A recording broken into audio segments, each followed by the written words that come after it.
पुराने वक्तों में किसी गांव में एक आदमी रहता था जिसने एक घोड़ा पाल रखा था। उस आदमी के 4 बेटे थे। बाप के लिए तो वह चारों ही लाडले थे, लेकिन थे वह अव्वल दर्जे के बेवकूफ। जब वह आदमी मर गया तो उसके बेटों ने आपस में मशवरा किया कि बाप तो दुनिया से चला गया, अब उस घोड़े को कौन पाले। उन्होंने मिलकर फैसला किया कि घोड़े को काटकर आपस में तकसीम कर लेते हैं और हर भाई के हिस्से में घोड़े की एक एक टांग आएगी। लेकिन उनके लिए मुसीबत यह बनी कि घोड़े के बाकी जिस्म को कैसे बांटा जाए। वह घोड़े के पास खड़े यही हिसाब किताब लगा रहे थे कि उसी दौरान एक शख्स वहां से गुजरा। उसने उन चारों भाइयों से पूछा, भाइयों, आप में किस बात पर आपस में इख्तलाफ है, मुझे बताओ। हो सकता है मैं तुम्हारे मसले का कोई हल निकाल सकूं। चारों भाइयों में से एक ने जवाब दिया, हम 4 भाई हैं, आप हमें बताइए हम उस घोड़े को आपस में बराबर कैसे बांटें। उस शख्स ने कहा, यह तो बहुत आसान है, ऐसा करो इस घोड़े को बेच दो और जो रकम मिले वो आपस में बांट लो। चारों भाई उस बात पर राजी हो गए और घोड़े को बेचने के लिए शहर की तरफ रवाना हुए। सफर के दौरान वह जंगल से गुजरे तो वहीं उन्हें रात हो गई। चारों भाई दिन भर के थके हुए थे। वहीं जैसे ही लेटे उन्हें नींद आ गई। जब वह गहरी नींद में सो रहे थे तो रात के किसी पहर एक चोर वहां से गुजरा। उसने देखा कि चारों आदमी बेखबर सो रहे हैं और जोर जोर से खर्राटे ले रहे हैं। चोर आहिस्ता से घोड़े की तरफ बढ़ा, घोड़े की रस्सी खोली और आहिस्ता से घोड़े को भगाकर वहां से चला गया। थोड़ी देर बाद एक भाई की आंख खुली तो उसने देखा कि घोड़ा वहां से गायब है। फौरन उसने दूसरे भाइयों को भी जगाया और बताया कि हमारा घोड़ा चोरी हो गया है। एक भाई ने अंगड़ाई लेते हुए कहा, सो जाओ, रमजान खान ले गया होगा, सुबह देख लेंगे। सुबह जब चारों भाइयों की आंख खुली तो वह रमजान खान को ढूंढने निकल पड़े। रास्ते में उन्होंने एक ऊंट के पांव के निशान देखे। ये देखो ऊंट के पांव के निशान। दूसरे ने कहा, भाई ये किसी नर ऊंट के पांव के निशान है। तीसरा कहने लगा, ये ऊंट तो एक आंख से अंधा भी लगता है। चौथा बोला, रस्सी तोड़कर भागा होगा। फिर वो चारों आगे बढ़े। अभी कुछ ही दूर गए होंगे कि उन्होंने देखा कि एक शख्स परेशान हालत में आ रहा है। उसने उनसे पूछा, आप लोगों ने यहां कोई ऊंट तो नहीं देखा? एक भाई ने कहा, नर ऊंट। दूसरे ने कहा, एक आंख से अंधा भी था। तीसरे ने कहा, रस्सी तोड़कर भागा था। वो शख्स कहने लगा, तुम बिल्कुल ठीक कहते हो, ये बताओ ऊंट कहां देखा तुमने? उन्होंने एक जुबान होकर कहा, हमने ऊंट तो नहीं देखा, तुम आगे जाकर तलाश करो। वह शख्स कहने लगा, भाइयों, तुम्हारे पास ऊंट से मुताल्लिक इतनी मालूमात है और फिर भी तुम इनकार करते हो। भला यह क्या बात हुई? हो सकता है तुम लोगों ने ही मेरा ऊंट चुरा लिया हो। चलो बादशाह के पास चलते हैं, वही इस बारे में फैसला करेंगे। चारों भाई और ऊंट का मालिक बादशाह के दरबार की तरफ रवाना हो गए। रास्ते में जमीन पर उन्हें किसी इंसान के पैरों के निशान नजर आए। एक भाई ने कहा, यह औरत के पांव के निशान हैं। दूसरे ने कहा, यह घर से नाराज होकर निकली है। तीसरे ने कहा, भाई यह तो पेट से लगती है, यानी इसे बच्चा होने वाला है। बातें करते करते जब वह आगे बढ़े तो एक शख्स भागा भागा आया। उसने पूछा, भाइयों, रास्ते में तुम लोगों ने किसी औरत को तो नहीं देखा? एक भाई ने कहा, वह जो नाराज होकर घर से निकली थी। दूसरा बोला, मेरे ख्याल में पेट से भी थी। तीसरे ने कहा, रात के वक्त घर से भाग गई थी। उसने कहा, हाँ बिल्कुल दुरुस्त कह रहे हो, ये बताओ वो कहाँ है? चारों भाइयों ने फिर से यद जबान होकर कहा, हमने तो उसे नहीं देखा, जाकर कहीं और तलाश करो। वो शख्स कहने लगा, मैं तुम्हारी बात पर कैसे यकीन कर लूं? तुम सब कुछ जानते हो और अब कह रहे हो कि हमें इसके बारे में कुछ मालूम नहीं। मेरी औरत यकीनन तुम लोगों के पास है। वह भाई कहने लगे, अगर तुम्हें हम पर शक है और हमारी बात पर यकीन नहीं तो आओ हमारे साथ बादशाह के पास चलो ताकि वह इस मामले का कोई फैसला करें। अब वह शख्स भी उनके साथ चल पड़े। चलते चलते वह एक शहर में पहुंच गए। एक गली में उन्होंने एक शख्स से पूछा, यह रमजान खान का घर कहाँ है? उसने साथ वाले घर की तरफ इशारा किया। उसी वक्त एक घर से एक शख्स निकला और कहने लगा, रमजान खान में हूं। कहो क्या बात है? भाई कहने लगे, कल रात तुम हमारा घोड़ा ले गए थे, वह हमें वापस कर दो। रमजान खान कहने लगा, मैं अपने घर पर हूं, तुम लोग पागल हो, अहमक हो, भला मैं कैसे तुम्हारा घोड़ा ले गया? भाई कहने लगे, अगर तुम्हें इनकार है तो चलो बादशाह के पास। अब यह सब बादशाह के दरबार में पहुंच गए। बादशाह ने पूछा, तुम लोग यहां क्यों आए हो, क्या बात है? उन्होंने कहा, हम इंसाफ के लिए बादशाह के हुजूर पेश हुए हैं। फिर सबने बादशाह को तमाम बातें बारी बारी बता दी। ऊंट के मालिक ने कहा, जनाब, उन लोगों ने पहले मेरे गुमशुदा ऊंट के मुताल्लिक तमाम बातें दुरुस्त बताएं और फिर कहते हैं कि हमने उसे नहीं देखा। ऊंट को चुराने वाले यकीनन यही लोग हैं, मुझे इंसाफ चाहिए। दूसरा शख्स कहने लगा, मेरी बीवी रात को घर से निकली है। उन लोगों ने उसके बारे में बिल्कुल सही मालूमात दी और साथ ही कहते हैं कि हमने उसे नहीं देखा। मेरी बीवी को अगवा करने वाले यही चारों हैं। बादशाह ने इन चारों भाइयों से पूछा, तुम लोग अपनी सफाई में क्या कहना चाहते हो? भाइयों ने जवाब दिया, हुजूर, रात को रमजान खान ने हमारा घोड़ा चोरी कर लिया। रमजान खान ने कहा, अलीजा, मुझे उसके मुताल्लिक बिल्कुल इल्म नहीं, ये लोग बिला वजह मुझे पकड़ लाए हैं।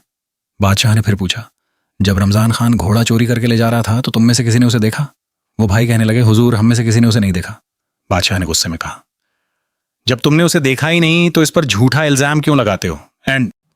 और जो दूसरे लोग तुम्हें चोरी और अगवा में मुलजिम ठहरा रहे हैं, उसकी सफाई में तुम क्या कहना चाहते हो? चारों बेवकूफ भाइयों ने कहा, हुजूर, ये लोग हम पर तोहमत लगा रहे हैं।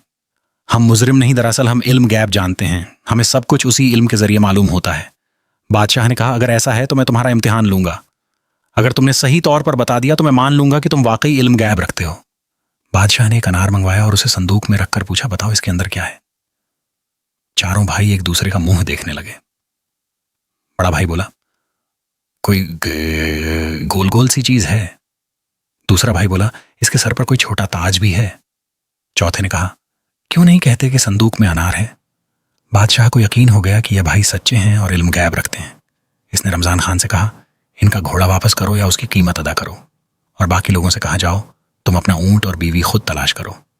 भाइयों ने रमजान खान से घोड़े की कीमत वसूल की और शहर के बाजार से भीड़ बकरियां खरीद ली। वह निहायत फक्र के साथ अपने गांव की तरफ वापस रवाना हुए। रास्ते में एक घुना जंगल आया, जहां दरख्तों का साया और ठंडी हवा उन्हें नींद की तरफ खींचने लगी। वह सब थके हुए थे, इसलिए एक बड़े दरख्त के नीचे लेटकर सो गए। कुछ देर बाद एक भाई की आंख खुली तो उसने चूक कर देखा कि बकरी का एक बच्चा दरख्त पर चढ़ा हुआ है और भेड़ें अपने मुंह हिलाती हुई एक दूसरे के साथ जैसे मशवरा कर रही हो। वो फौरन अपने भाइयों को जगाने लगा और घबरा कर बोला, उठो उठो, बकरियां डंडे तोड़ रही हैं और भेड़ें हमें मारने का मंसूबा बना रही हैं। बाकी भाई हड़बड़ाकर उठ बैठे और बगैर कुछ सोचे समझे वहां से भाग निकले। वो भेड़ बकरियां वहीं छोड़ गए। दौड़ते दौड़ते एक भेड़ पीछे पीछे आने लगी। एक भाई ने पीछे मुड़कर देखा, पत्थर उठाया और उस पर दे मारा। एक को तो मार दिया, बाकी बचाओ अपनी जान। फिर वह काफी दूर जाकर रुके। जब उनकी सांसें बहाल हुई तो एक ने कहा, जरा गिनती करो, हम सब हैं भी या नहीं? एक भाई ने गिनती शुरू की, 1 2 3। अरे चौथा कहाँ गया? वह हर बार दूसरे 3 भाइयों को गिनते और खुद को भूल जाते। बारी बारी सबने गिनती की और सबको यही लगा कि उनका एक भाई गुम हो गया है। इतने में एक घर वहां से गुजर रहा था। इसने उनकी बातें सुनी, मुस्कुराया और कहा, अगर मैं तुम्हारी गिनती मुकम्मल कर दूं तो मुझे क्या इनाम मिलेगा? भाइयों ने जवाब दिया, हम तुम्हारे गुलाम बन जाएंगे। घर सवार ने एक एक का हाथ पकड़कर गिनती की, 1 2 3 4। भाई हैरान रह गए और खुश होकर बोले, वाह, वाकई तुम अक्लमंद हो, हम अब तुम्हारे गुलाम हैं। घर सवार उन्हें अपने घर ले आया और सबको अलग अलग काम सौंप दिए। एक को कहा, तुम मेरी मां की खिदमत करो, ख्याल रखना इस पर मक्खी भी ना बैठे। दूसरे को हुक्म दिया कि बैलों को खिलाओ। तीसरे को फसल की कटाई का काम दिया और चौथे को भेड़ बकरियों की निगरानी सौंपी। जिस भाई को मां की खिदमत दी गई थी वह मक्खी उड़ाने के लिए एक डंडा लेकर बैठ गया। जो उन्हीं मां पर मक्खी आती वह जोर से डंडा मारता। बढ़िया दर्द से करातहती रही, मगर वह भाई मुतमई बैठा रहा। कई बार डंडे पड़ने के बाद वह बेचारी जान से हाथ धो बैठी। जब वह बिल्कुल खामोश हो गई तो भाई ने सोचा वह सो रही है और उस पर चादर डालकर एक तरफ जा बैठा। बैलों वाले भाई ने सोचा कि जानवरों को खिलाना बहुत मुश्किल काम है, इसलिए इसने बैलों को जबाह करके उनके सर भूसे में दफन कर दिए ताकि वह खुद बरात खुद खाते रहें। फसल वाले भाई ने सोचा कि गेहूं की कटाई और सफाई बहुत लंबा काम है। इसने जल्दी काम निपटाने के लिए फसल को ही आग लगा दी ताकि गेहूं पहले से बने हुए हो। चौथे भाई ने जब भेड़ बकरियों को खाने की तरफ देखा तो उस दौरान कुछ भूखे कुत्ते वहां आ गए। वह समझा कि शायद गांव के लोगों ने कुत्तों को कुछ खाने को नहीं दिया, इसलिए वह भेड़ें खाने लगे। भाई ने उन्हें रोकने के बजाय कहा, चलो खैर है, अल्लाह की रजा। जब घर सवार वापस आया तो सबसे पहले मां के कमरे में गया। देखा कि वह चादर तले खामोश पड़ी है। जब चादर हटाई तो उसका चेहरा खून में लथपथ था। वह गम से रो पड़ा। फिर वह बैलों के पास गया और देखा कि उनके कटे हुए सर भूसे में दबे हैं। गुस्सा और बढ़ा। फसल की तरफ गया तो सिर्फ राख मिली। भेड़ बकरियां भी गायब थीं। चारों भाइयों की बेवकूफियां देखकर वह सर पकड़कर बैठ गया, मगर फिर दिल पर काबू पाया और कहा, खैर तुम लोग हो ही नादान, माफ करता। उसने उन्हें हुक्म दिया, जाओ कब्रिस्तान और एक ऐसी कब्र खोदो जो कान के बराबर गहरी हो। कब्रिस्तान रवाना हुए और वहां पहुंचकर एक ने बिलचा मारा।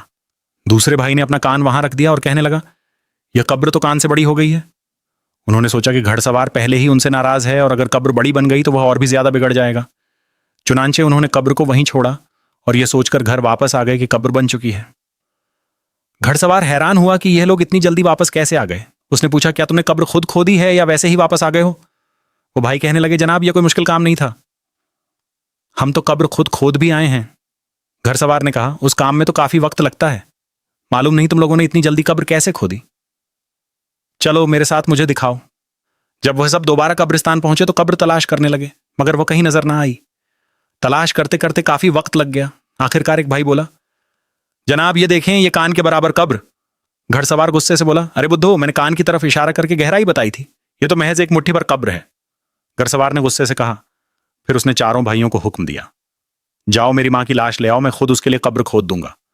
चारों भाई फौरन रवाना हुए और मुर्दा बुढ़िया को चारपाई पर रखकर दौड़ते हुए कब्रिस्तान की तरफ चल दिए। लेकिन रास्ते में कहीं वह बुढ़िया चारपाई से गिर गई और उन बेयालों को खबर तक न हुई। जब कब्रिस्तान पहुंचकर उन्होंने चारपाई रखी तो एक दूसरे का मुंह टिकने लगे। घड़सवार ने गुस्से से पूछा, मेरी मां कहाँ है? उन्होंने बौखलाकर जवाब दिया, जनाब हम लाश लेकर ही तो आ रहे थे, लेकिन वह रास्ते में कहीं भाग गई। अब हम यहां पहुंचे हैं और देखा कि चारपाई खाली है। घड़सवार का माथा ठनका, यह कैसे मुमकिन है कि एक मुर्दा भाग जाए?